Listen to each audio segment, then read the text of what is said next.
What up, everybody? I'm your host JP, and this is my co-host Josh. Yo, And welcome back to another episode of the FilmBros podcast.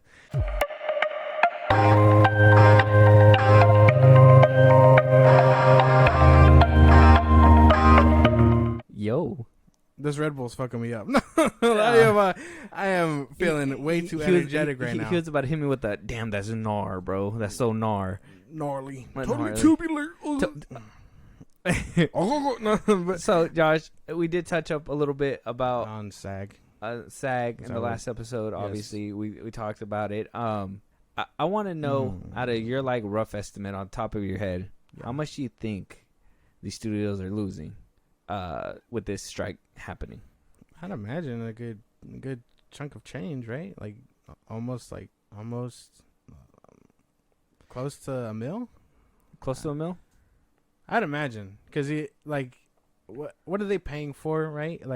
Well, they gotta pay for sets. They gotta pay for production designers to stay, because once they're done at a certain spot, they're supposed to start on the next spot.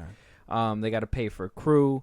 They gotta pay actors to hold their spot, because who knows if they're even gonna come back after the SAG. Yeah. After the strike, they would have to literally pay their pre-existing contract till it's null and void, which sounds like it might be happening if they let this strike continue to go. So they're still getting paid as long as they're tied to a movie? Some if they're tied to a movie. Contract obligations would say that they would have to get paid in full whatever is there, but anything else residual wise, no, they're not getting paid. Well, no, obviously the movie doesn't exist. There's no residuals yet. Yeah, they would. If they got paid up front, then that's the money they get to keep. If they didn't and they got paid partial because of the contract, it just depends on whatever the contract. If the contract says by the end of the movie's done filming, you'll get the other half, then they're probably not going to see the other half until the other half of the movie's over. Yeah. But if it's like The Rock, like you said, getting like 50 mil a day. Well, that movie wrapped up already. No, that's what I mean though. Mm-hmm. Like in that instance, is it like if it's per day, every day that they're not shooting, are they getting paid? Would that be something? I doubt it. I think it's kind of like, especially if they're striking, that means that they're willfully not doing their job. Oh, okay. Yeah, so that'd be another thing in the contract, I'm pretty sure. But according to an insider, studios are losing roughly about $600,000 weekly. Weekly. God. Every single week they have to hold a set. Every week that they got to hold crew, they are dumping out about $600,000. So last episode we talked about, the money that they're gonna have to make, why these people are getting their waivers to continue. Well, this is a big reason why as well. Mm-hmm. Waivers play a big part in this as well to keep business as usual. Because what's happening, these studios are hemorrhaging money. Now, if Disney wasn't already hemorrhaging money, they need a blood transfusion at this point. WBD missing out on tons of money because of the flopping DC movies that are happening as of right now.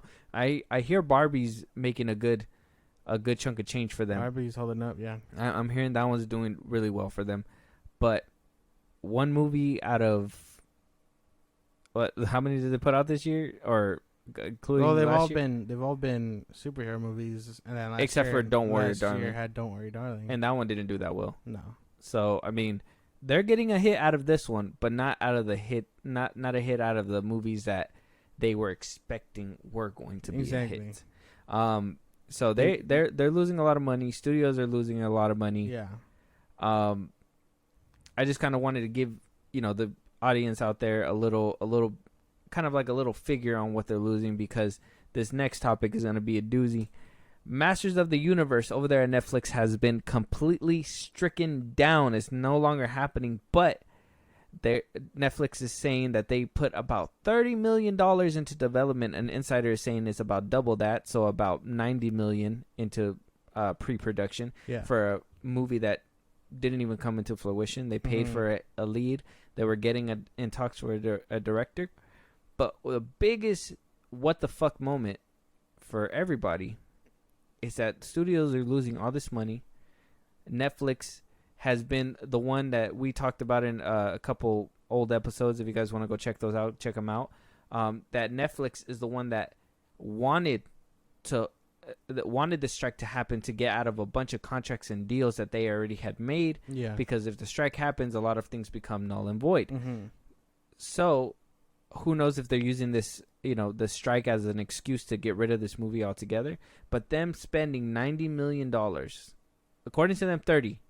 An insider says it's a double. So who knows? 30 mil to 90 mil. Who cares? That is a lot of money to just throw away in the trash for a movie that's not going to come into fruition. Yeah. And you're telling me Netflix cannot play their actors? They cannot pay their writers for a movie that they were about to put up all this money for. They put up all this money for. Basically wasted it because it's not going to be used. This is that shit, man. This is crazy. That's crazy. Why? You can put all this shit into a movie. Just pay the people that are making you the movie. Pay your actors and your writers. That's just bottom line, Netflix. God, it's so dumb. It sounds so frustrating from the outside looking in, because you're just like, duh, this could be simply fixed if people were just paid correctly. Yeah, obviously. And I mean, this movie has been in development hell forever. I think this movie, if I can remember, this is hilarious because this was greenlit after that show, right? This at Netflix, this one was greenlit around the time where One Piece was getting greenlit. That reboot. So back in like 2020. Yeah, it was like right after that reboot came out for them. But understand this movie right here, He-Man, Masters of the Universe. Is it gonna be live action? It was gonna be, it was gonna be live action. Oh God, that shit would have looked. That I can imagine that shit looking horrendous. I don't know who they're gonna get to play He-Man, but they're probably gonna get The Rock, and The Rock's gonna be like, I don't need a bald wig. A bald wig. Blonde wig. Blonde wig, yeah. No. Here's my thing, is that this movie got pitched. If I remember, it was literally after Revenge of the Fallen.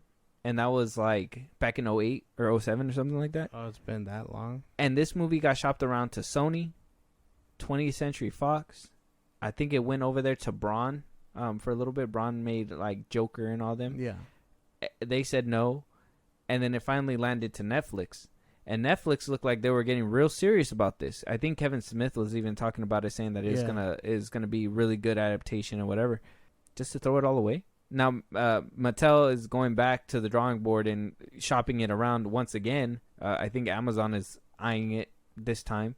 Amazon is making God of War, so who knows if they might, have the capacity to go ahead and make this one as well.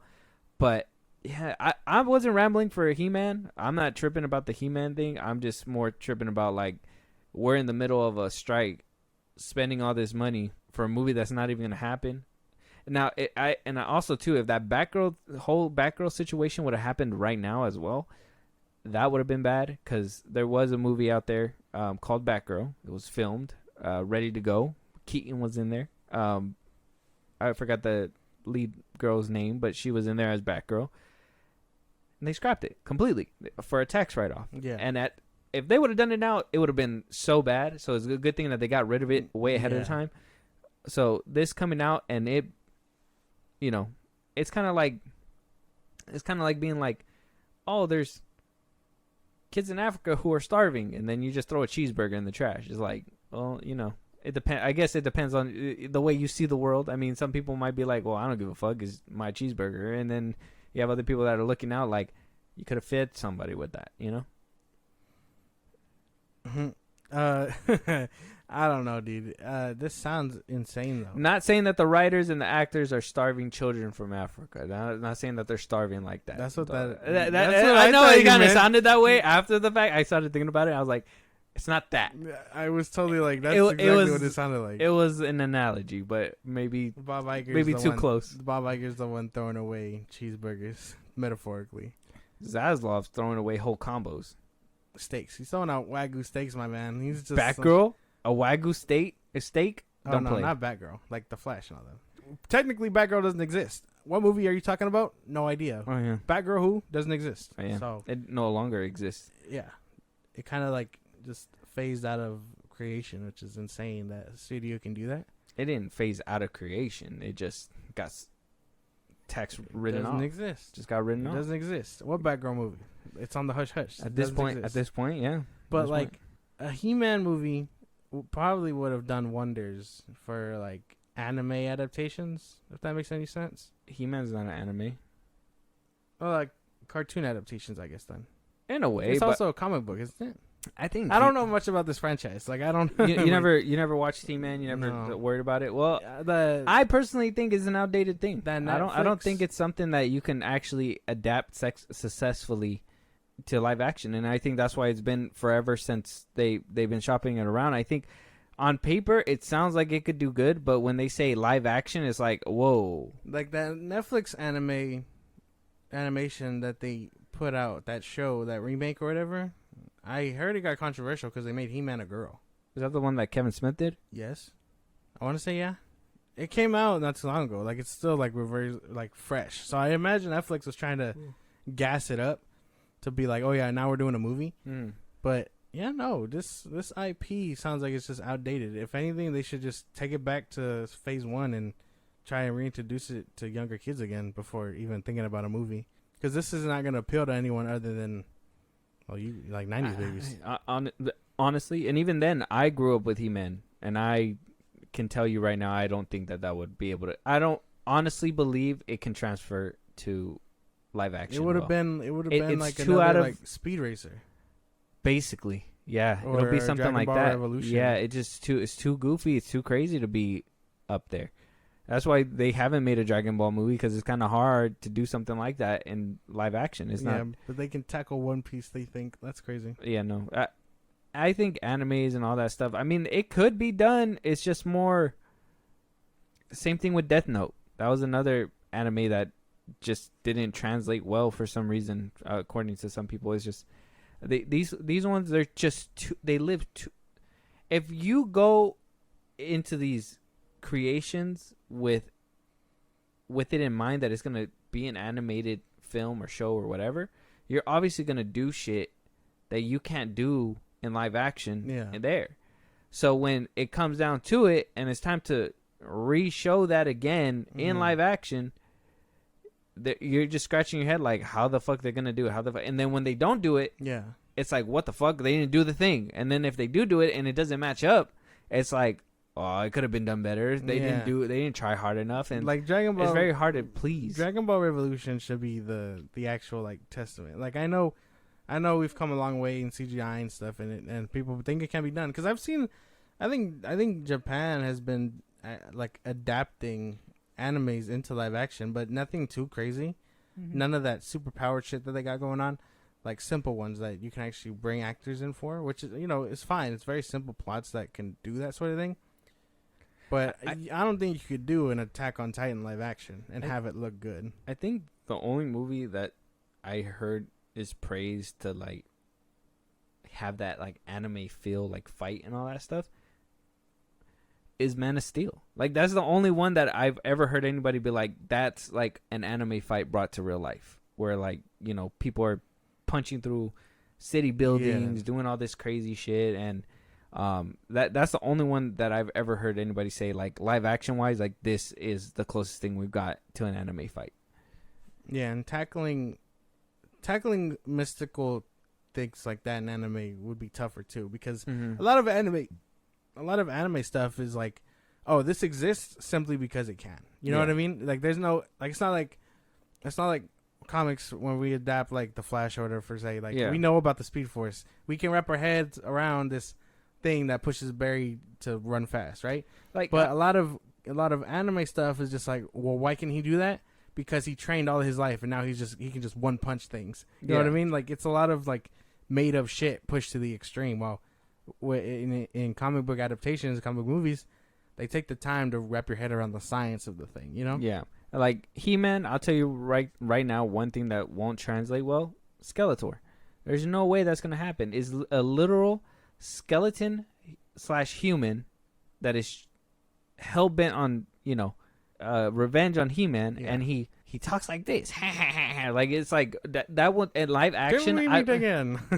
Like in live action, there's no way it would transfer well. Translate right. It just can't happen. So I think that's a big reason why this movie will never see the light of day. Same thing for like Dragon Ball Z. I don't think we'll ever see a Dragon Ball Z movie, at least for the upcoming years. I think one day we will see that happen. I think once we get to that point where once we get to the point where they can just scan basically an actor's body type, the model of them or whatever, and basically make it look as live action as it can, but it actually being an animation. If One Piece succeeds, I imagine it will do wonders for It's that. not. It's going to be canceled after the first show, bro. After the first season. You don't know, Netflix is going to be like, nope. You don't know, man. You don't know. Netflix done that to every anime show. Well, this one could be different. This one has a big following. I'm still waiting on Death Note 2. That shit's not coming. Cowboy and Bebop? Cowboy Bebop had potential. But again, that's like an older anime that a niche group probably didn't watch enough. It was probably one of those things that we talked about where how can you keep a show going if only 25 people watch it? Like, yeah, that niche group gets to enjoy it, but there's not enough people to keep it alive, you know? Mm. But One Piece has a big following. And like I hear like a lot of people on Twitter that watch that anime and whatnot are low-key vibing with the way the live action people look, you know, because they actually got really close to what they look like in the anime and the powers and stuff. So like if this succeeds, I can imagine it would pave the way for something for these things. I see it. But it would have, like I said, it would just have to make sense in live action. Like I said, Skeletor on paper and animation sounds good. Live action, it'd be hard to do. Though I would love to see what kind of like twisted take they can kind of put on him and make him look a little bit more evil. But then it's not gonna be like the cartoon one, and everybody's gonna be like, "What? They changed it too much." Like with the G.I. Joe, right? The Cobra guy, they got pretty close with him to looking like the cartoon. Snake Eyes, everyone else was kind of doing their own thing, like military men, but like the ones that needed to be like their counterparts, I think they nailed it pretty cool. For the most part, yeah, they did what they could. Yeah, but that one's more military based. That's not that one's not very. The second one's not that bad. Has The Rock in it. Is that a problem for you? Yes, it is. Oh, well, it's not that bad. Yeah, no, live action, and obviously, it's a dream for everything, but it just seems like not a dream for He-Man whatsoever. He-Man ain't gonna make it. I'm sorry, Netflix. Pay your people. End of the day, 90 million is fucking insane, depending on whether you want to push out those numbers or not. But well, now I'm curious for the people. Just like, can anime adaptations work? Are you gonna watch the One Piece? Were you excited for He-Man? Were you like? I guess yeah. Were you excited for He-Man? Is that like your cup of tea? I know that's obscure like things, and like obscure for you, man. That's why like 90s babies would like love this. I'm sure.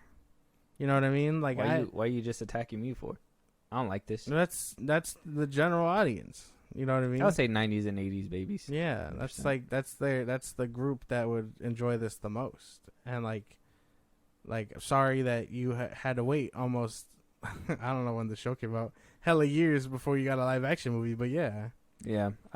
I think this one is one that I was like, it'd be cool to see if it happens, but I'm not really tripping about it.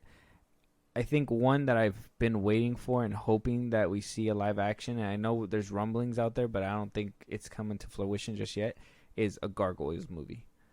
Gargoyles. Mm-hmm. You remember that show? Yeah. The old one? Yes. Have you ever saw it? I remember watching it, yeah. Yeah. You know what would go crazy? You know what I think would go hard? An American Dragon Jake Long movie would go hard. That would be so cool. You ever see that dude on TikTok, the one that pretends he's like half human, half dragon? Yes, I've seen that. I'm like, what is this guy doing? Cringe. It is too much. It's too much. A lot of people on TikTok take their cosplay too seriously. Yeah. But yeah, American Dragon Jake Long, that one would be cool. That would be cool. Danny Phantom. I thought you don't like dragons and shit like that. Well, no, but his is more like karate like based, I guess. No, it's not. Yeah, it is. It's a dragon doing karate. Yeah, that's cool. It's not like Vikings and shit. It's different. Vikings don't have dragons. Oh yeah, they do. Yeah, they do. Interesting. It's like, I don't know. Your mind is a weird place, man. It's like I hate those flowers because they have thorns, but I like those flowers. They look the exact same way with the exact same thorns, but it has a hint of different color, and I like it. It's different. It's actually, it speaks to me. It's actually kind of funny because you mentioned that, and I've been reading this comic book run by DC where it's like an alternate. It's obviously another universe, but it takes the DC characters and it throws them into that world of medieval times. And I'm reading that, and I'm like, this has enough DC stuff to keep me interested, but also I can acknowledge it is medieval shit. It's because superheroes are and they mixing with they're medieval. like right in the middle, and it's kind of nice. Man, you're one of those superhero babies. Like you grew up on superhero shit, so it's like My favorite Spider-Man. you get a real hard on from like superhero stuff. Yeah. Whereas like I love all this random little shit that comes out. What you like, you really get like, you really like superhero stuff. If it's superhero related, you'll give it more of a chance with something that doesn't have superheroes in there. Yeah. I think I like, if it really appeals to me, I will give a chance to anything that's put on the table. Not just because it has superhero or anything. Actually, if it has sci-fi in the name, that would probably. I think I'm more of a sci-fi person. I love sci-fi. I'll watch everything, but I think sci-fi really tilts the scales for me, 100%, and horror. And I think it's the superhero genre. Well, I mean, I like to think I taste a lot of things, but if it is superhero related, I'm definitely a bigger chance for it. It's more like a, I'm gonna get that. It's kind of like seeing chicken nuggets on the menu. You're like, I know chicken nuggets. You can't fuck up chicken nuggets. I'm going for the nuggets. You know what I mean? And then you get those people that are just like, they fucked up chicken nuggets. Yeah, like, how do you fuck up chicken nuggets? Yeah. Oh, they're vegan. They're vegan nugs. I don't like that. Vegan nugs. They're just pretender nuggets. Yeah. I can't have this. Imposters. Can't get and we jiggy found with them. this shit. I found the imposters in my mouth. Pause. I don't like that. Imposters in your mouth. Yeah. Moving on though. All right, so we're gonna go through our little the DC tour right now. Okay, we're about to go through all things DC. So if you guys are ready to keep up with that, here we go. Warner Brothers have went out of their way to shoot not one, not two, but their third round of reshoots for Aquaman 2. Insiders are saying that the third round of reshoots are happening in order to make sense of the story. Yeah.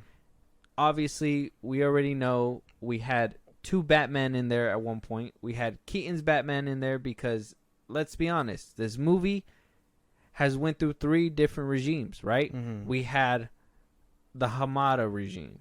Yeah. Or actually, we had AT&T, and then we moved to Hamada, and then we moved to James Gunn now, Zaslav and the gang. In the original script, it was just supposed to be Aquaman's movie, and it was supposed to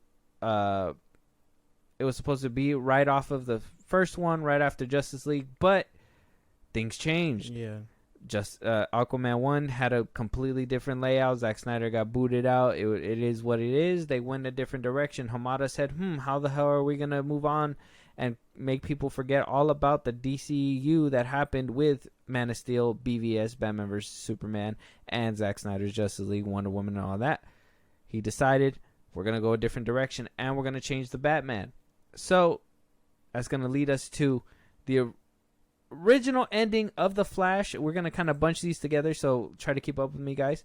So, the original ending of The Flash was supposed to see Barry returning to, and spoilers for The Flash, we will be getting into that as well, sees Barry returning to his homeworld, thinking that he's going to see Affleck coming out of the car, but it winds up being Keaton.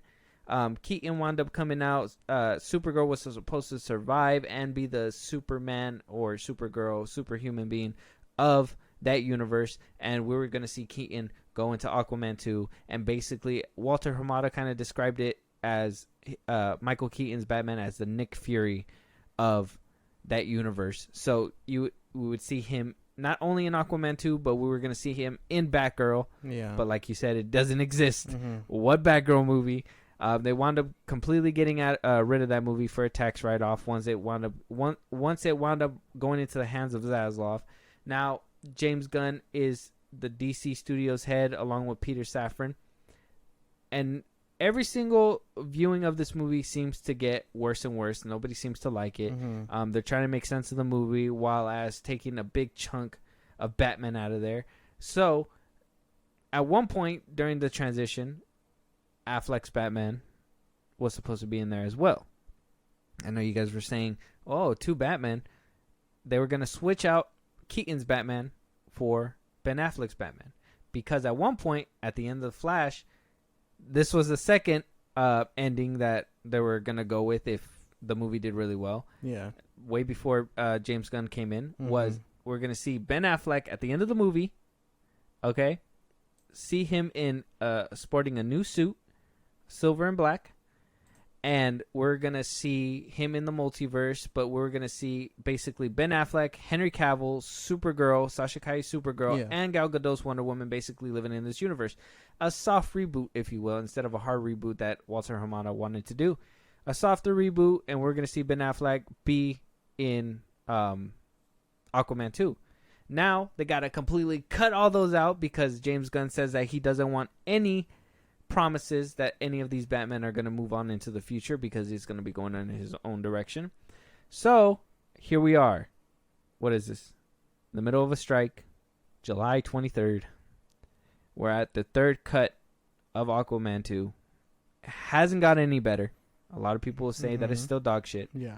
Can't make sense of what the movie is. And if we want to throw a little bit more into the mix, we have to weigh into the fact that Amber Heard's trial kind of is hurting this case or hurting this movie as well. Yeah. This movie's gonna sink. It's gonna sink so hard. I guess a positive note did say that James Gunn wound up ordering another week of reshoots. He ordered 5 days. They wound up doing so well that it ended in 4. I don't know if that's a testament of how good the movie is or how much they just don't give a fuck and they're just like, we got to do this. This is good enough. That we got to do this anyways. But Aquaman in his 3rd round of reshoots, man, that was a lot to take in. I know for the viewers out there that it's been a long, harrowing process for this movie. This is gonna be the last nail in the DCU coffin, and then we're gonna go ahead and move on to the future. We may or may not see Blue Beetle in that future, but yeah. Oh man, these movies. I don't know how many times I can sing the same song, but like this is that shit that just really fucks everything up. These movies would have been fine if James Gunn wasn't announcing his slate and, you know, it all had one cohesive idea under Hamada or whatever. I'm sure that outcome probably wouldn't have been The as Rock good. at one point. The Rock at one point. But yeah, no, these movies are not doing hot, which again, for DC movies, only two MCU movies, the fucking box office was hand delivered to DC on a fucking platter. All they had to do was perform, but they couldn't even do that. James Gunn shot each and every one in the foot and said, "Run," and then they didn't. Like it fucking I can't just overlook the fact that Black Adam was bulletless. Yeah. Did okay. That's because that was like smack in the middle before James Gunn got a hold of it. Yeah, but holy shit, dude. Again, just this movie is gonna, and I wanted it to do good. Again, another movie I was expecting to really be good, but a 3rd set of reshoots just to take out the Batman that the Flash decided to use, and then cut out Ben Affleck entirely. Like, oh my god, I was so thrilled to see that they were together again in behind the scenes like videos and photos, Jason Momoa and Ben Affleck, but now that's not even happening. So honestly, just fucking shit, dude. Yeah, we know that obviously it was a long time coming. Even during COVID, it was backed up because of VFX and everything. Now at this point, it just sounds like it's going to be a botched up mess along with The Flash. Blue Beetle sounds like it probably has a better chance compared to the rest of these movies. It's just more about like they just let all these movies die. And like I said, they did this so there's no promise of anything coming into fruition in the future. later on. If that's the case, why did you put a post-credit scene in the end of Shazam? Why did you put a post-credit scene at the end of Black Adam? If you knew that these were going to be coming to an end, why didn't you put notes out there saying, you know what, let them end the way that they are. We'll tell everybody these will be cliffhangers because they're not going to be finished, and move on. Why go through all this trouble to reshoot? Why do all these, why jump through all these extra hoops just to kill the movie anyways? Like, why spend extra money for a movie that's going to do bad regardless because you're spending all this extra money to change it? Yeah, the general audiences knows that a movie's going to be coming out, but you're really going to think that they're going to pay for that movie when they're barely going to pay for Blue Beetle right now, and they barely paid for The Flash. They barely paid for Shazam 2. The only one that they were kind of like, you know what, they might do good is Black Adam. Hey, The Rock's in there. I fucking love him. And, it did decent. Didn't do as good as it was supposed to, but it did okay. Yeah. Better than these movies are performing, which is insane. Like I said, I would say it again. Just put them on streaming. Call it a day. But Blue Beetle, I think it's too close. Aquaman 2, might as well. Either that or just get it for a tax write-off. Might as well just be like, Blue Beetle starts the new DCU. I would have just said that. Just cut off Aquaman 2. I might as well at this point because... I mean, contracts and shit, I know, but, like, at this point, there's nothing really to look forward to with this movie. Yeah, no. What, just so we can go back to Atlantis? Nobody gives a shit. No, I don't give a fuck. man. I'd rather go to Pandora. At some point, I did care. But not anymore. It's going to drown, unfortunately. How does the fish drown? It just does. Damn. It stops moving. You just hear it go... you just hear it gurgle. It just fucking shrivels up and floats upward. No, not floats up. It just sinks to the bottom. It just goes. What? Yeah.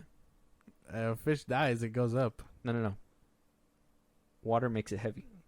If it drowns, the reason why it goes up is because there's no water in there because fish don't breathe water, so it floats to the top. Yeah, but if it drowns, well, it inhaled water. Either way, this movie's dying. Okay. Regardless. Science. My God. But yeah, no. Aquaman: The Lost Kingdom. Another terrible fucking footnote for DCEU to end on. Honestly. Yeah. I'm telling you, man. Everybody in the DCU needs a severance check. They need a. Damn, you guys hurt me hella bad. I need a check. It's fucking that. It's insane. It's insane the amount of reshoots that this movie's going through, that James Gunn is approving.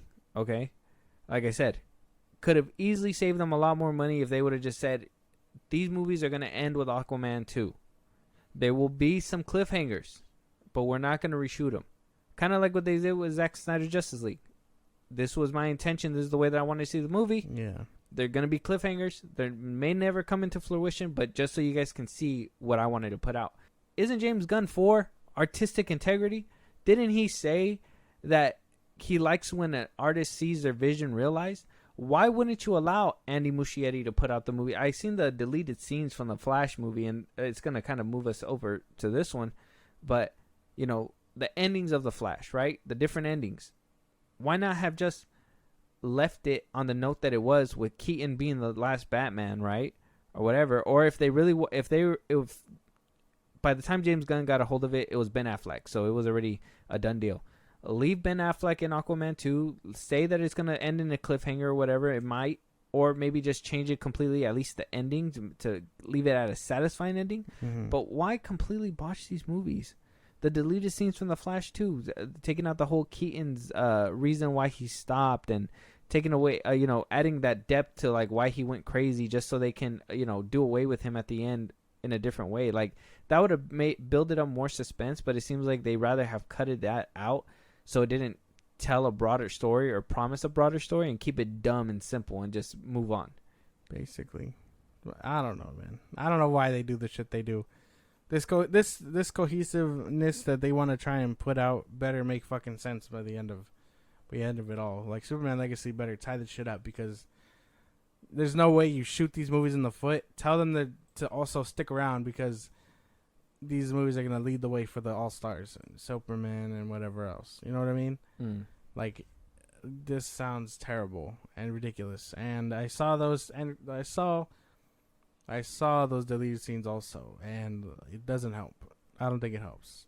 And it's not so much about integrity. It's about having it fit. Which again, does that take away from creativeness? Probably. Well, kind of. I mean, you can have an outline, right? You can tell them, this is where I need you to stay within the parameters because this is how I kind of want the story to go, the overall story. I don't want you killing off any characters that I want, by the end of this or whatever, blah, blah, blah. Like, you can have the outline and have the creators go in the middle and color it in the way that they feel fit will make a compelling and great story. Mm-hmm. It's just, and I think when, if he already made the outline saying that, if he already made, I'm dead. They're listening to us. And it's Jason Momoa. That's the funniest thing I've ever seen in my life. Shark Week, guys, and Jason Momoa is hosting it. Might as well. What a weird thing. And we're talking about Aquaman. Just straight up, we're talking about Aquaman, WBD, DC, and everything. Just brought it into fruition. That's crazy. You're gonna see at the end of that trailer, you're gonna be like, "Shut the fuck up, guy! Shut the fuck up already! Scrap this episode." What was I saying? Oh yeah. At the end of the day, all these reshoots and having to redo the story again and again, it just takes away from in my opinion, artistic integrity. They could at least have that outline and they can fill it in whatever way they see fit, and move on. Mm-hmm. But instead, they rather leave people with unsatisfied endings. Yeah, they could have had a better conclusion with the Flash, thinking that this is the last time we're gonna see the characters all together on the screen. Mm-hmm. Ben Affleck's Batman, Wonder Woman, whatever, boom, boom, boom. Instead, we're left with, what the fuck? And then tooth falling out. I hate this fucking movie with a passion. Aquaman at the end drowning, but we're supposed to take him seriously in this next Clooneyverse movie. Is this that Aquaman? Is this the Aquaman from the Snyderverse? Like, they don't go out of your way to tell you that either, because it's its own secluded thing, which is total bullshit, because we know that's not going anywhere either, and he's gonna be Lobo. It's not. It's in the Clooneyverse. Aquaman 2 is now in the Clooneyverse as well. It has to be, because that's the Batman. That also doesn't make much sense, because this Aquaman isn't that Aquaman who did the first one. That's why. It's a different Aquaman. God, this is so fucking confusing. On a different Earth. Yeah, who gets drunk. Yeah. He's a fucking alcoholic. Like, we know he drank alcohol, but the fun part is that we didn't see him drunk. He could just tank that bitch. I didn't even think superheroes can get drunk. I thought they just kind of metabolize that shit quick, kind of move on. Some do. And then the rest are alien. So I imagine how they handle it. Mm-hmm, mm-hmm. Superman? Probably can't get drunk. No, he can't get faded. No, he can't. Strongest man in the world.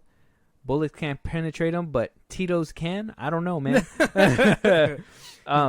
But, and kind of touching up on it as well, we kind of, like I told you, we kind of got a glimpse of what Ben Affleck's Batman was going to look like. We got the silver chest piece. Kind of reminds me, I don't know if you remember that promotion when Justice League was first coming out, where they had him in like the white chest piece, the Batman symbol, and the suit looked really gray. Mm-hmm. And I always wondered, like, what was that about?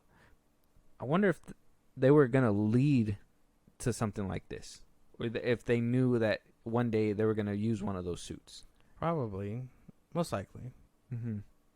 It looks good, and I know that they were saying, I think the little snippet, like I said before, that this ending was supposed to see Ben Affleck's Batman with Wonder Woman, Gal Gadot, Wonder Woman, and Superman, Sasha Cai's Supergirl, and then we were gonna see in the post-credit scene that Ben Affleck was flying through the multiverse, trying to call to Barry, kind of like a callback to what happened in BVS. Mm-hmm. It just swapped out. Yeah. Do you feel robbed? Of course. Do you feel like James Gunn robbed you? He keeps doing it. Frankly, I don't know how he keeps getting away with it, but he keeps taking my fucking money. Now, like, my hopes and dreams are just constantly taken away from this man. And again, I can't really support this guy yet, unfortunately. Like, he keeps taking away all the shit that I really enjoyed about this franchise. And if I could have seen, like, this is what I mean. Like, if they would have kept that and that would have been the perfect goodbye, The Flash probably would have been a finer movie. Mm-hmm. But that's not what we got. We got him staring at Clooney with his tooth falling out. What a goofy ass way to tell me bye. Like, oh my God. We needed closure. Instead, you left us angry, or depending on how you see it, he left me angry. And, like, this is just such a shit way to go. Like, I would have loved to have just seen all this and be like, okay, I got to see every single one of them back one last time. I can leave satisfied. But that's not the case. Now I'm still, like, I want to see more because I'm not satisfied with what we got. That scene with Ben Affleck in The Flash would have been sick if it didn't look like ass. And then that scene with Barry where he's just like, that scene with Barry where he's like, maybe next time I'll catch a drink with you or whatever. Like, that is sweet, but at the same time, it would have made it a full circle moment yes. if we would have seen Ben Affleck's Batman at the end, and exactly. he could have been like, "Let's go get that drink." Yeah, and that would have been satisfying. I would have been like, "Fuck yeah!" Yes. Now they're buddies. They're Supergirl's in the picture, all that stuff. Whatever. It would have got us super hyped for what happens next, knowing nothing was gonna happen.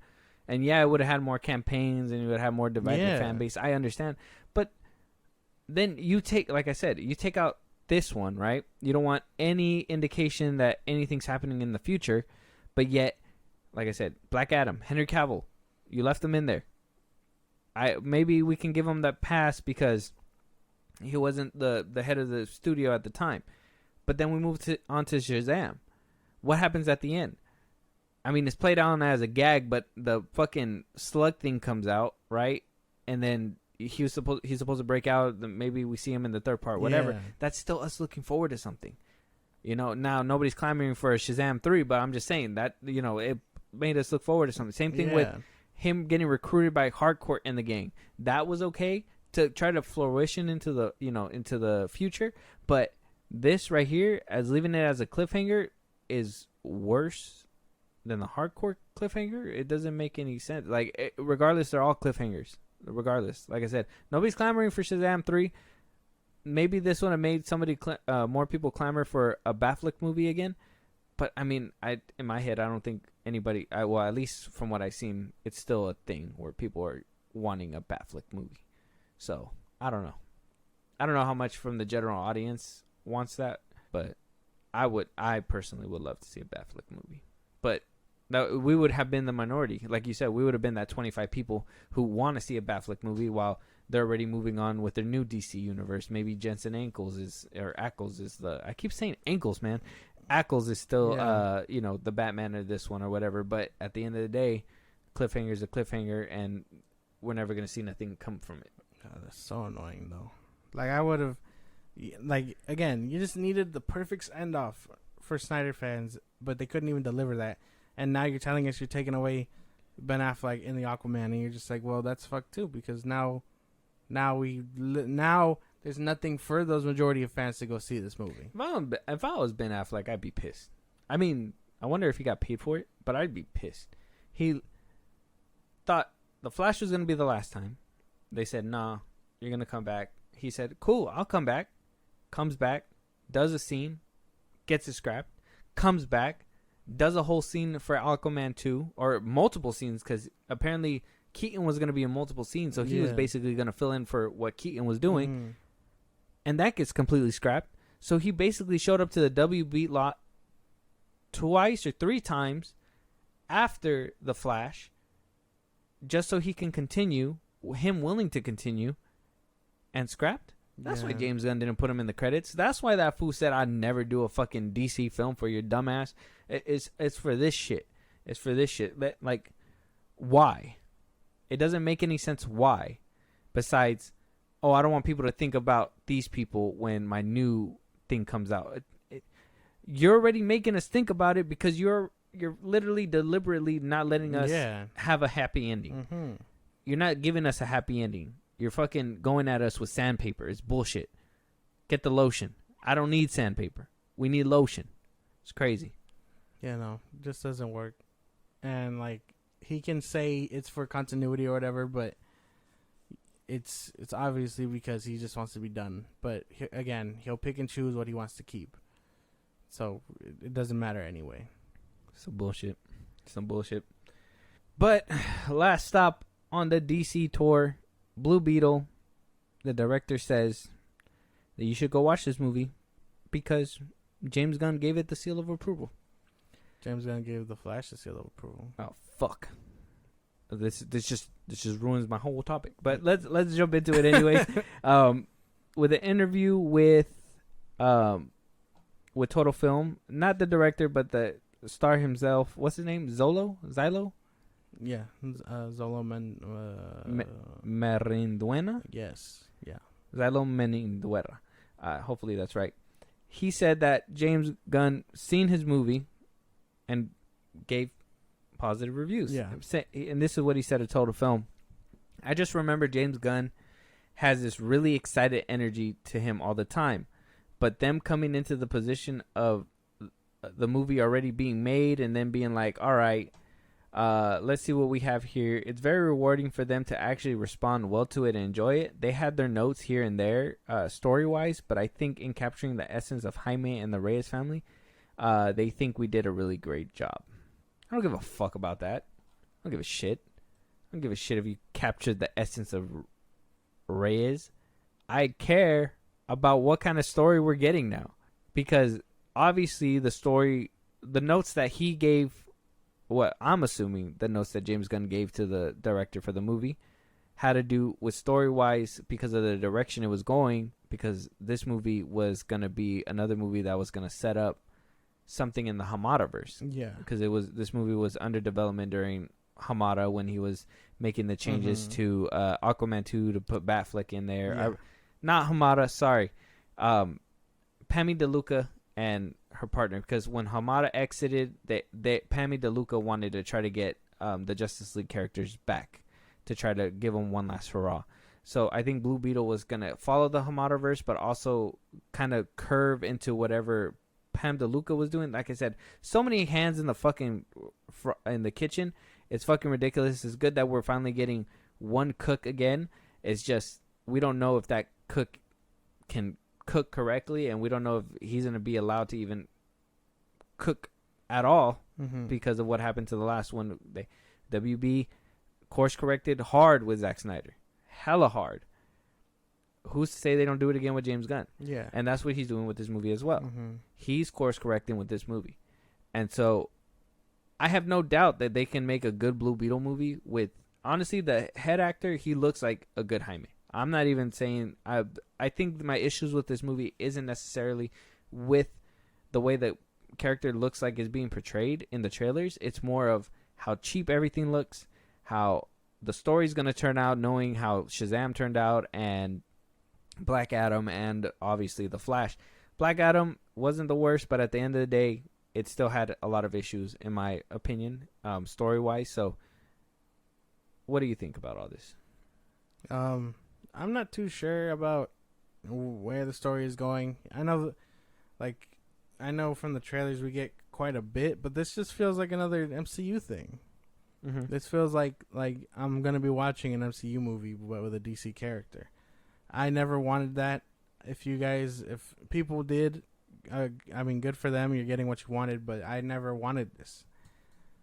And although I do enjoy Blue Beetle as a character, and I know we're gonna go see it, I'm not really looking forward to it anymore. This is just another okay, we gotta go watch it because we kind of have a job to do, and this is probably gonna fill the spot for another DC character to be running to the ground. But if it ends up being something good, I mean, I'll change my tune. But for now, it's just an average movie that kind of just looks like they're tearing apart the MCU formula again. Yeah, obviously that's what they were trying to do. That was like their peak, where they wanted to get to is MCU. That's basically the model. They're like, hey, we want MCU money, so we got to do MCU things. And oh, how wrong are they? How wrong they were. I don't know. This question's for y'all, okay? Do you guys prefer the MCU style DC movies, or do you guys want these, Dark Knight trilogy, beginning of the DCEU, Wonder Woman, BVS, depending on how, regardless of what you guys think of the story, I'm talking tone wise, like tonally, that it dark and gritty, grounded, or light, fun, and comedy. Saying Batman's a fascist. And on top of that, are you guys gonna watch Blue Beetle and Aquaman 2? That's a Are you hard part question. of the Blue Beetle Battalion? Jesus, when I heard that was happening, man, I was like, what the fuck's a Blue Beetle Battalion, bro? That doesn't make any fucking sense. They're like, rise up, Blue Beetle Battalion. We gotta promote this movie because WBD won't. Damn, like they're paying y'all? They're paying y'all? Like, no, let that shit flop. Nobody knows about it. Basically. Let that shit flop. If you guys want to go watch it, if you know about the movie, go watch that shit. If you don't want to watch it, let that shit flop. It's gonna tell the studio what the fuck people want, and that was one thing that I was telling you, like when Black Adam and like the Flash and all that was coming out. I know you were excited about it at one point, and I didn't want to extinguish that excitement. It was just more like damage control, because if you watch a piece of shit movie that comes out, that's why I told you before, would you rather go see mediocre because you're getting something, or would you rather not watch it and tell the studio, like, I'm not gonna settle for mediocre shit? You know, I'm not settling for this. If I'm watching this movie with you, that's because we gotta go watch this one. I'm still on the fence with Aquaman 2, especially with all this news that's happening. At least with Blue Beetle, probably a couple notes here and there. Aquaman 2, they're completely stripping that bitch and revamping it. There's so many things working against that movie. Blue Beetle, there's things working against it, but it's not in a story-wise or, I guess you can say, a creative capacity. I'm saying more on like promoting, obviously internal stuff to make it move the story forward, stuff like that, whatever. Like that's a problem. Oh man, the DCU is not going quietly, or with grace.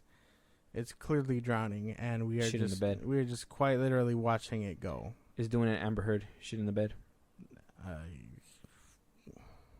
I got nothing else. Like very fitting for Aquaman. I'm like so tired of talking about these movies sometimes, and like the optimism just isn't there anymore because the DCU is coming with something else, and like it's not my cup of tea right now.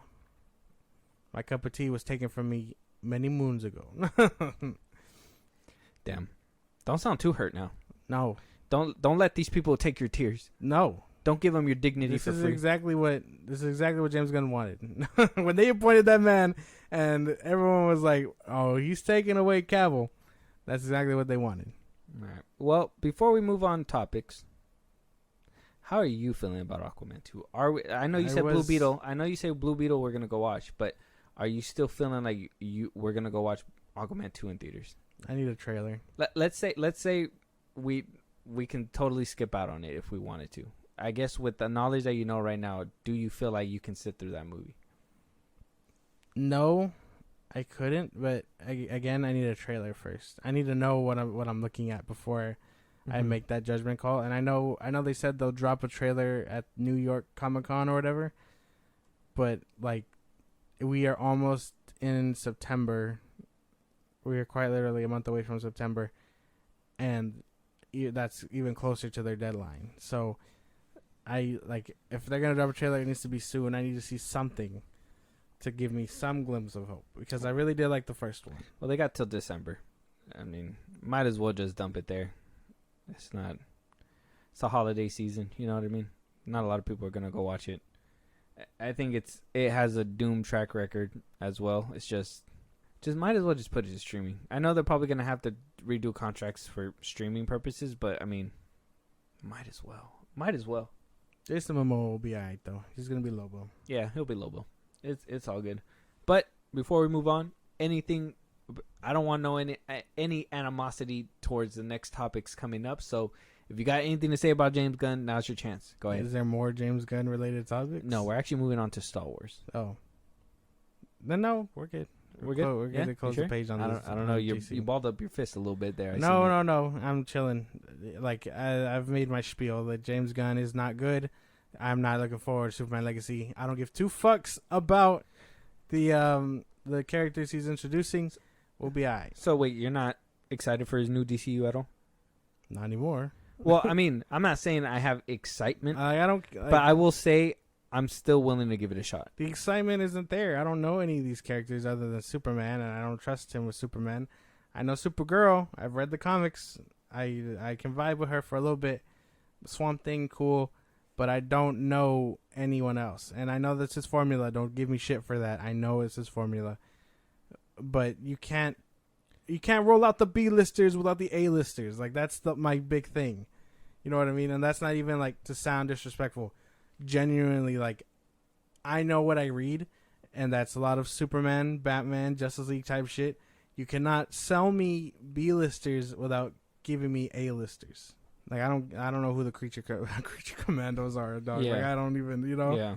I will say he's starting it off rough, but I have a sense of curiosity. And so that leads me to a little bit of optimism with this new DCU. Yeah, see, you're better than me because I know you don't read comics. That's just the baseline. It's not comics. It's the fact that I do love these movies, and these DC movies have been putting a bad taste in my mouth as of lately. But I can't say 100% that what we're getting here is what we're gonna get there, because yeah, he's basically doing patch jobs on something that was already made. So there's no point. He's gonna get, in my opinion, he's gonna get slack regardless, and that's kind of like what he was saying when he first got the job, that he knew that there was gonna be a lot of friction and resistance, and there was gonna be a lot of shit coming his way. And this is the reason why, because you're taking away something from the public that we've already grown accustomed to. It's kind of like when they started redesigning the Transformers for me, when they went with the Bumblebee route and all that stuff. I was like, well, I really enjoyed what Michael Bay was doing, you know, like the way that he futurized the Transformers, but we're jumping back, you know? Yeah. So I'm hoping with this one, we're not jumping back, at least with his DCU, we're not jumping back. I'm hoping that we're getting something good, if not on par with the MCU, better than the MCU. And I will keep that optimism there until a trailer and all that stuff comes out. Then I'll be able to do a little bit more judgment call. But I cannot be mad at the fact that, you know, I'm mad at the fact that he's fucking with these movies, but I can't be 100% mad because I can be honest with you. After they said Zack Snyder's Justice League is not leading into anything else, I was like, well, there's no point.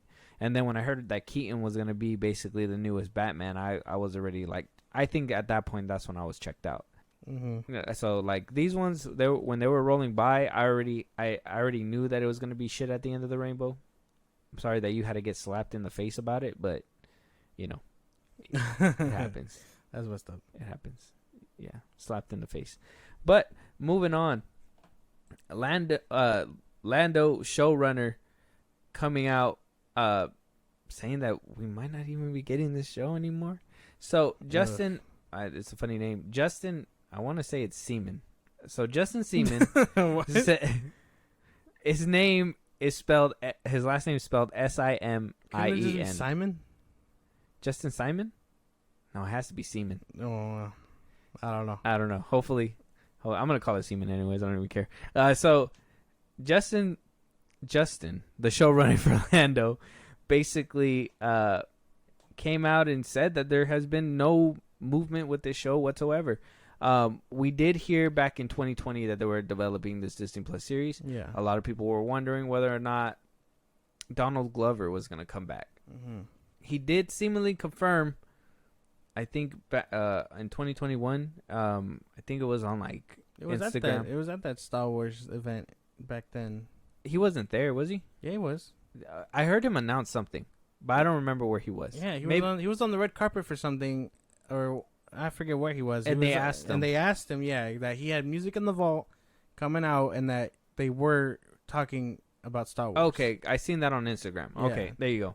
So they really did kind of hype it up, and I was kind of excited about it. Yeah. If you guys haven't seen Solo, he does an amazing job in that movie, and I think the dude that plays Solo as well, Eldrick, I don't remember his first name, but who plays Han Solo, he does a phenomenal job too. So show that movie love.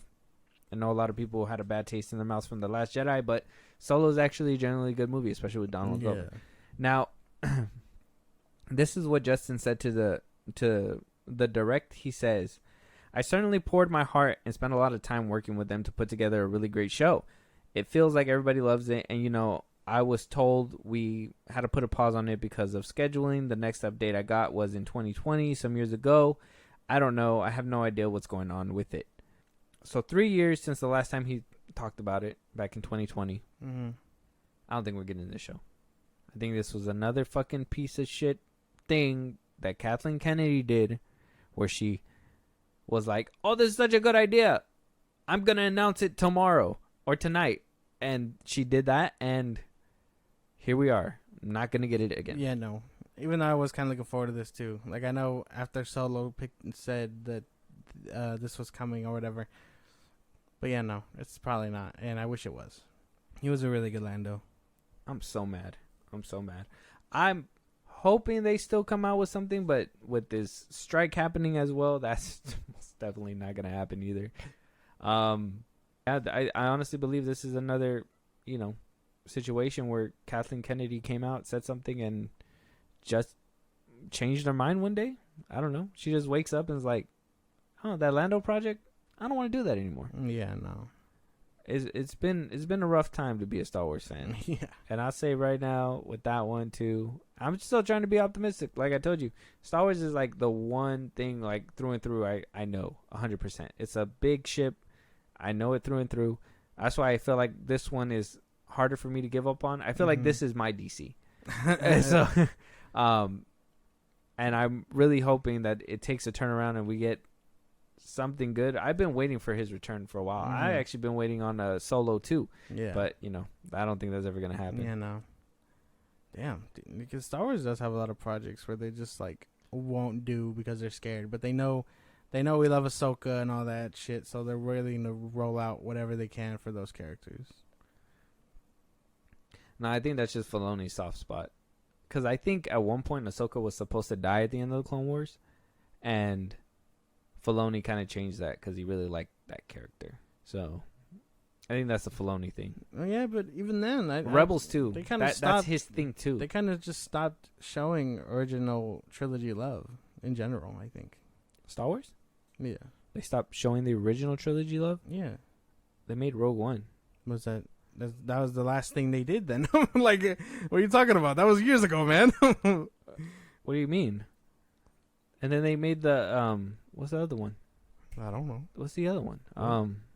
Fuck. Well, they're doing Mandalorian.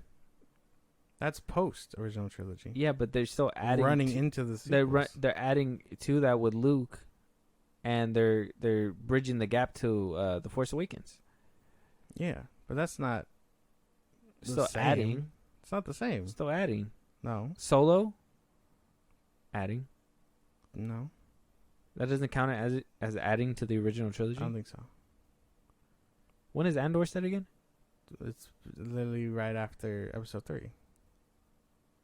Right before Rogue One. Yeah. So kind of adding to the original trilogy too. That's like the last thing they showed love, and they cut that down.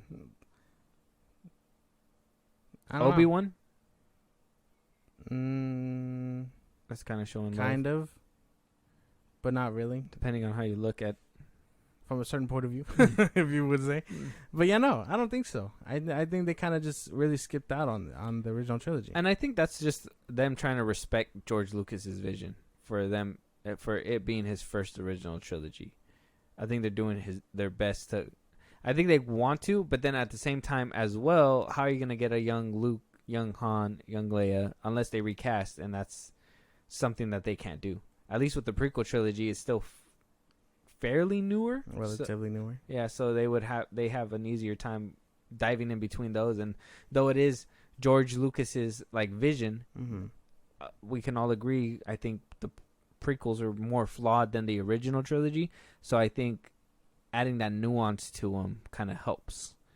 And yeah, I think the original trilogy, it's basically cut and dry, boom, boom, boom. That's basically what happened, and that's it. They can do that little bit what they did with Rogue One, where it's like, oh, right in the beginning, boom, Leia went from this ship, and Darth Vader was there, or whatever. Yeah. And it adds, but then you really have to question. He did that whole scene a few days prior and fought Obi-Wan the way he did in the Death Star. Mm-hmm. It's like you got to really think like you were able to do that, and then same thing with the Obi-Wan show. I think it just will diminish a lot of the original trilogy, because even with the Obi-Wan show, they were able to throw hands like that, and then at the end of it all, they just couldn't throw hands at all. They're just like, well, yeah, and Obi-Wan was dying. he was old, but he should have been with the Force. It should have been a little bit more. Have you seen that remake they did on YouTube where like they recreated that fight and they were like actually moving around and shit? It's like, that's pretty cool. That would have been nice. Mm-hmm. But they didn't have the technology for that. Oh yeah. I don't know why George didn't really think about like the fighting aspect in those movies either, because I don't think he started really like obviously using the lightsaber more until Return of the Jedi. I mean, he kind of used it in Empire. I think at the end, and that was about it. But you see him use it more in Return of the Jedi. Yeah, like in the beginning. It's because the technology could hold up. Yeah, and back when the first one obviously didn't. Yeah, they couldn't just willy nilly. I still watch that back. It's so dated, but like they try to make it like you could see the edit jump where when the lightsaber comes out, it's just like yeah. I'm just like, damn, bro, they did their best. Yeah, it's still dated, but I still love that. But hopefully we get a Lando show sometime. No Lando yet. Like I said, if you guys haven't seen Solo, go check him out on Solo. He does a really good job. And what's that other show that he's in? He does a good job in that show too. Atlanta, yeah. Fucking love him in Atlanta. That shit, it's a good show. Moving on, John Boyega saying that he's open to returning to any roles. Did you like his Finn? Yeah, I thought he was cool. You enjoyed him? Right. You didn't have an issue with him? No. Even like, do you agree with John Boyega that he was kind of pushed off to the side? Oh yeah, and they kind of did him dirty. Mm-hmm. I can see that. Yeah, it's just a lot of like, I appreciate what his character did and who he was, but I know that he could have been more if they really tried. Okay, so in an interview, and we kind of seen a little bit of it. Oh, for Tech Radar. So he was talking to Tech Radar during an interview, and he was basically asked if he was open to playing any characters that he was playing before, and he basically says that a few years ago, and was a subject of that particular project, which he's talking about Rise of Skywalker, because of obviously him playing a heavy role, being the first like lead black actor in a Star Wars film. He said, but I'm open to all characters and scripts that are enjoyable, have a great cast attached, and a terrific director. So yeah, I'm open to all opportunities. Now, he kind of nipped it in the butt. I think it's a funny story because he said he's open to all opportunities, and that led the way to a bunch of outlets saying John Boyega is open to all opportunities for a return to Star Wars, or John Boyega is open to returning to Star Wars, or they really hammered that line home, and that was because of the fact that he came out multiple times saying how he was thrown to the back in Rise of Skywalker, how he felt like he did dirty. His lines were shit, I think he said in an interview at one point. So when this article started running, he quickly came out on Twitter, answered it fast, and basically said, if I'm casting any new projects, trust me, you will hear from me on any social media platform. There's no news so far, so disregard any article that says otherwise. None of them have the exclusive. I am open to sleeping right now. Thanks. Yeah. And he basically left it at that. So we all know he didn't have a good time in Star Wars. I personally can care less whether or not he makes a return. I think they did do him dirty in The Force Awakens. I thought they were setting him up to be like a Jedi, and I thought him and Rey were gonna kind of train together and eventually find that love for each other. Or if they were really gonna go that Poe Dameron and John Boyega route or whatever, I would have been open to that too if they would have still made him a Jedi. Yeah. So the fact that they did do him dirty, I'm just like, well, if he comes back, cool. If he doesn't, he doesn't, and I really can care less. But I mean, him coming out to, being open about his time on there, and even him coming out and being like, no, I'm not open to Star Wars. I'm open to anything that is given to me. I think that says a lot for sure. Well, yeah, no, he obviously had a terrible time. Although I think if Disney were to flat him a fat check, he'd come back for sure. You think so? Yeah. I've been there's been rumors going around saying that they've been kind of touching base with him. Yeah, I'd imagine with a big enough check, he'll come back and he'll pull a Harrison Ford and change his tune immediately. But, yeah, they did do him dirty because he has the potential to be a Jedi. I don't see why not. Just have him join Rey in her school or whatever. He did, but they kind of ruined that storyline. Oh yeah, I mean, he's still Force sensitive, so I mean, you don't know that. If they would have played on that in Rise of Skywalker or something. But yeah, no, I really think just like I don't know. I see there was potential for his character. They could totally do more. Did they kind of hint at it? No, they didn't. Yeah, they did. A Rise of Skywalker. Yeah, they hinted that he was still Force sensitive. Yeah, and then when in the movie. When? Well, all the connections he had with Rey, they were like it was because he was like Force sensitive. That's what J.J. Abrams came out and said that's what he was trying to tell her, and then in the books they go a little bit further to confirm. But yeah, he was Force sensitive in the books. I gotta read a fucking book now. He was Force sensitive, and so I don't see why not make him a Jedi, hone his senses and whatnot, for any future installments if he decides to come back. I think that would be my thing. I'd be like, if I'm coming back as a Jedi, I come back, and I gotta have a good story. Yeah. I'm not coming back for no side character. Mm-hmm. Oh, if anything, in The Last Jedi, they should have let him sacrifice himself. I think. I know. That's what I was hoping. That would have probably been a fitting end. Like, give Poe character development, I guess. Yeah. Like, but with Rose stepping in, I was like, wow, she really had to do all that. Like, his final moment being saving the rebellion and then just giving a giant fuck you to the First Order, that would have been poetic for sure. Exactly. Being the reason why he was birthed and being the death of him would have been a poetic ending. Exactly. And they just kind of threw that shit. And then Rose too. I say Rose too. They did her hella dirty. They fucking no condom fucked this bitch. That shit was crazy. Like they the way they did her character, and the fact that I think I seen her in the movie like a couple times and she only had like a couple lines, and then in one scene they completely blurred her out in the background. I was like, that's just so mean. Yeah, no. I don't know. I'm open to seeing them back, but if we don't get them back, I don't care. Yeah, it's whatever. Yeah. Do you think if we get another, obviously we heard, if this comes into fruition and we do see Rey come back and we see, her training in another set of Jedi and all that, would you want to see this particular group come back? Poe Dameron and all them. Yeah, I personally would want to see Poe Dameron come back. I think he was a good character in that one, in those movies. John Boyega, no, I can care less if he comes back or not. That's fine. Obviously, we got to see Chewbacca, but I wouldn't want to see him as a prominent role. I would want to see him kind of like in a higher ranking, not really still running around shooting people and all that stuff. I would hope the death of Han would kind of make him think like, I don't want to go out like that. Let me, try to change my ways or whatever. like train the next generation of Wookiee or something. Yeah, just pass it along, do something. I don't know. I just wouldn't.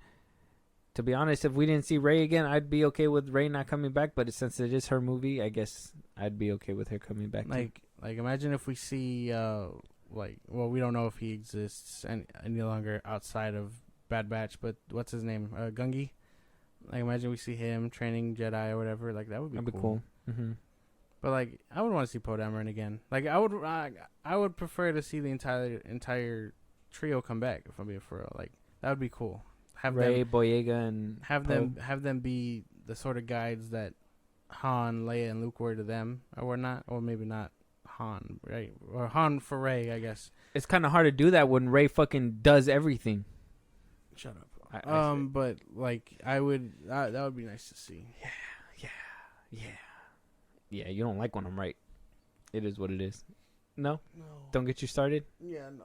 Not today. My spiel over DC has just exhausted the gas tank. Yeah. Okay. Don't do it. Another day. Yeah. Don't do it. Beating a tired Josh isn't a victory for me in my no. book. All right, moving on though to our last topic, or last couple topics. It's a haunt fest. So we got the final trailer for Disney's A Haunted Mansion. I kind of wanted to see this one.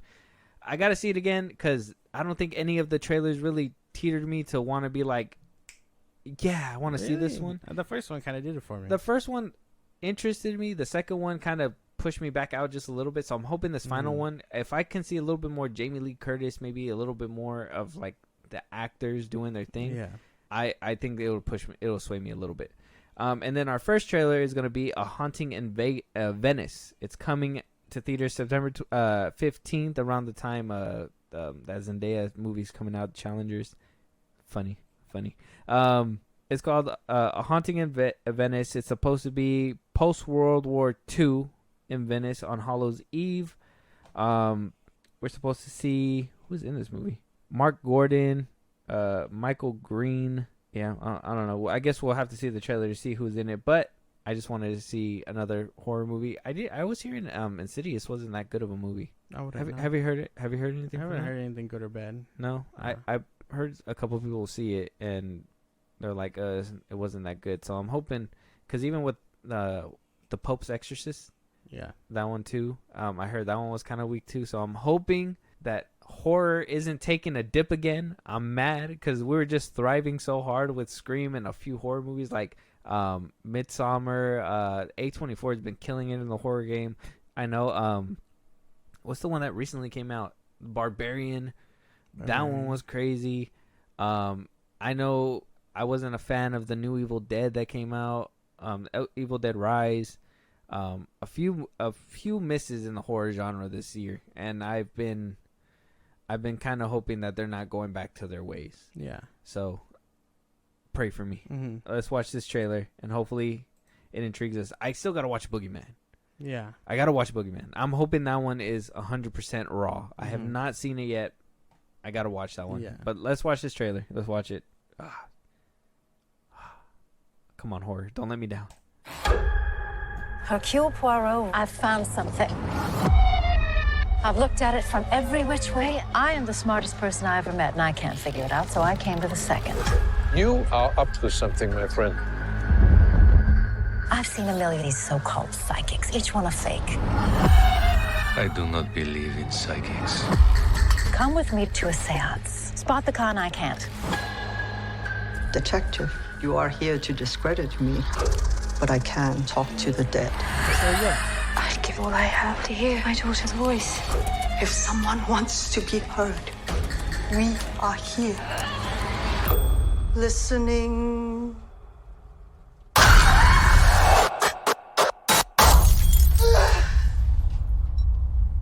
Mama?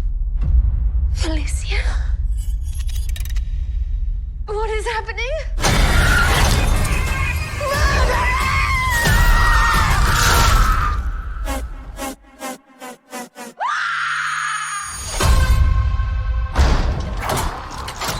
You can't trap us here.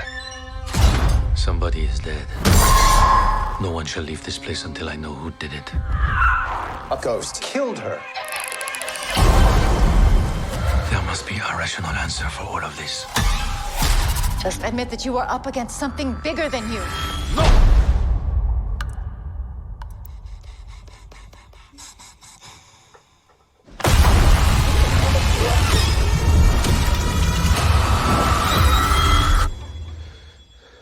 You were saying? Something in this house tried to kill me. Don't look at me like I'm a suspect. We're old friends. Every murderer is somebody's old friend. No one shall leave until I find if the living have been killed by the dead. You have been hiding here all this time. Who are you talking to?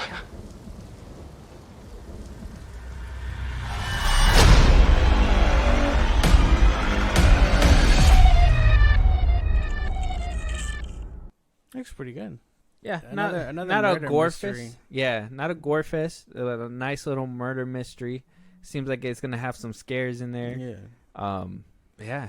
Was it a ghost or was it a real person? That's actually an interesting concept. And then if it is a ghost, how do you slap the cuffs on him or what? yeah, like how you gonna solve that one, Sherlock? Like, can't just take him in jail. He's just gonna start dumping clips into the ghost. Hopefully it does something. He's gonna kill himself and be like, "You're under arrest." I got you now. He shoots himself. It looks good. It looks good. Yeah. I think with all horror movies that come from like 20th Century Fox, they have that or 20th Century Studios now, but they have that feel, like a certain feel. They don't feel like they're scary, like an Insidious tone or anything like that. It's more like it seems like a gentle thriller, if that makes sense. I don't know if you've seen have you seen, what's it called? I think it's the same thing, the Oriental Express or something like that. That one came from 20th Century Studios, and that one was supposed to be like a thriller mystery movie as well, and it kind of gave me that same like tone that this movie was giving me. So I'm not sure, what do you think about it? I don't know. It looks pretty good. I get the feel you're talking about. It's more of like it's like suspenseful. It's not so much of like oh, I'm gonna put you at the edge of your seat. You know what I mean? It's more of like yeah, we'll make you uncomfy, but not too uncomfy. There you go. Not too uncomfy, because too uncomfy is too uncomfy. Yeah, there's like, it's not like when we saw the Boogeyman trailer where we were like immediately like, oh shit, you know what I mean? Yeah. Like this one, just it gets you there and leaves you kind of wanting more, just to be like, okay, you know, like I got a taste. What can I expect? But it's not bad. It looks pretty good. Solid, for sure. Solid. I'll probably give it a watch. I'd say not a theater movie though. I'd say streaming. Yeah, probably. Yeah, I'd probably watch it streaming for sure. But yeah, coming out September 15th if you guys are trying to watch that, and the trailer's on YouTube. Also, we got Disney's Haunted Mansion. This one doesn't need an introduction. Let's just jump right into this one too. When my son and I moved in here, it wasn't as warm as we hoped. Okay, I'm gonna light a vanilla candle, and it's gonna be a game changer. Will it though? And after midnight, the house comes alive. This place is haunted! We need your help. It's time to assemble the dream team. We find someone who can communicate with these ghosts. People used to eat here. I told you she's good. It's a dining room. I found a professor who knows haunted mansions. I've been dying to go to this place for years. Mystery lurks around every corner. I summon Madame Leota! I can show you what happened, but it will cost you $3. What? Wow. It's highway robbery. Who said that? You're not that scary. You're really not. You're pretty terrifying. Can you turn it around just while I finish this? Thank you. Guys, is anybody else seeing this? Yeah, I'm seeing it. Whoa, whoa, whoa! Hold on! If we don't solve this mystery, we're stuck here for eternity.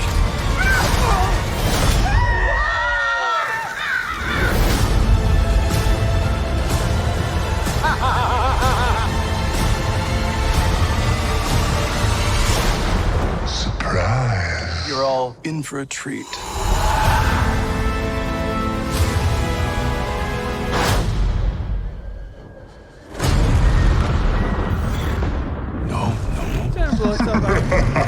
No. Oh, come on. That looks kind of funny. Yeah. The first time we've seen Jared Leto too. Yeah, that was the first time. Yeah.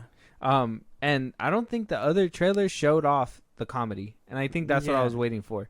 And I think the only one that they showed on both times was that skit at the end where they're like, "Oh, is this what he looks like?" Yeah. And I was like, "Man, is this one gonna be more serious?" But that looks like they sprinkled a lot more comedy in this trailer. Yeah. Okay, that's probably what is gonna do it for me, and I think this one I could probably see in theaters for sure now. Yeah. I don't know. I was always sold. It looked really good. Yeah. Even if it was more serious, I would have enjoyed it too. And then I want to know too, because they didn't really tell you if they were like a family or what was it about before, but it seems like it's all a bunch of random people being kind of like in the hunt in this one. So I'm kind of curious is if Eddie Murphy's movie is going to be referenced in this one. Is it going to, because it's not a reboot. I thought it was going to be kind of like a reboot of what they did of the old the older one, maybe change a few things here and there. Yeah. Is this one a continuation? Is this one a, before, you know what I mean? Like I wonder if they're going to address that. Maybe they're like, what if he's there? He's in the movie, but they just are hiding it, Oh, imagine it's like a secret reveal. That'd be cool. Like a little cameo. That'd be nice. Or like their kids or something. That'd be nice. I wonder if they're gonna do that and address that. I wasn't thinking about it before with the other two trailers, but now seeing this one and them not really like giving you a lot, it kind of shows. There's probably a lot more like surprises behind it and stuff. But this movie is directed by Justin Seaman. Really? Yeah. What the fuck? Well, there you go. See, he's getting his work coming out for him pretty good. Right. Or Simon. I don't know. However you say your name, hey, sir. you know what? Everything. That's why you guys got to listen to the episodes.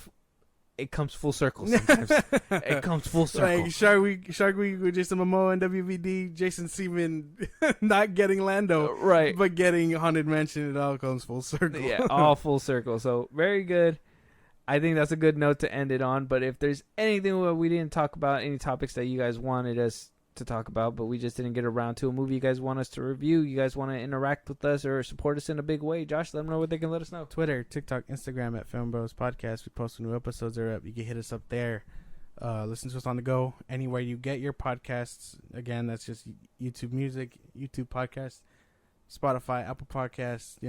Those things. We're on a bunch of websites, so go ahead and check us out. Listen to our old episodes, be caught up. Support us, Buzzsprout. Links are in the bios of the socials I just gave you. Twitter, TikTok, Instagram. Again, support us in a big way. You can subscribe, get special perks, shout outs on episodes. That's all. That would be greatly appreciated, and why not? And then when it's all said and done, subscribe to our YouTube at FilmBros Podcast. Yeah, and we'll talk to you guys on the next one. Talk to you guys later.